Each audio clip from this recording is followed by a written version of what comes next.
There was a really good study on this where they randomly allocated children to two groups. One got sugary fruit juice and the other got just was sugar-free but sweetened with sweeteners. And it's interesting that the kids allowed to drink the sugar-free sweetened drinks ended up the fatter of the two groups. And that was the study that impressed me the most. I agree with Jen. If you need sweeteners while you're transitioning off sugar, then fair enough. But you should, a bit like using methadone, you should aim to come off it in the end. Yeah, just to jump in there briefly, Steve, before you jump on that, I think the type of sweetener is important also. So what they can do is cause a sulfatic response. So despite not consuming any sugar at all, they give the signal to the brain that sugar is coming. And in some people, it is a small percentage, but it can elicit an insulin response.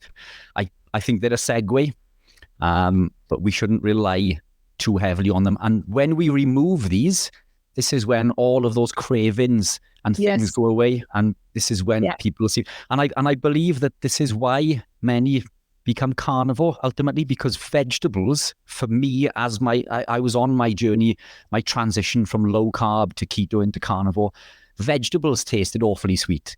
And prior to that, they'd never tasted sweet at all. Milk tastes the sweetness in nuts, and you really can. Yeah. And the milk, coming back to a point you made earlier, the casomorphine, the highly addictive compound in milk and cheese, and this is why sort of dairy products can be an issue. And even A2, which is arguably better, but even that can cause intestinal permeability. So, but again, it's this gravitation, isn't it, in regards to where you are on your journey, I think. Yeah, and how you respond. You just mentioned casomorphines, but there was a wonderful study using cheese to treat diarrhea. And the reason it works is because it turns into morphine-like substances, particularly for some people. And I have known of clinical cases of the most terrible constipation imaginable just caused by dairy because of its ability to turn into morphine-like substances, which also make it potentially addictive as well. Most people don't realise that carbs are sugar. They think sweets, puddings, cereals are all okay. They don't realise that they could be problematic. I didn't really realise that for the first 25 years as a GP. And I advised people to avoid biscuits and cakes. And then it was a patient who pointed out that I was an idiot and maybe I wasn't even medically qualified because bread is sugar. And this led to me developing the teaspoon of sugar equivalent charts, which are on the PHC. So the headline figure would be 150 grams of boiled rice is equivalent to 10 teaspoons of sugar. So your body can't really tell whether it had 10 teaspoons of sugar or 150 grams of boiled rice, or a banana is about 6 teaspoons of sugar.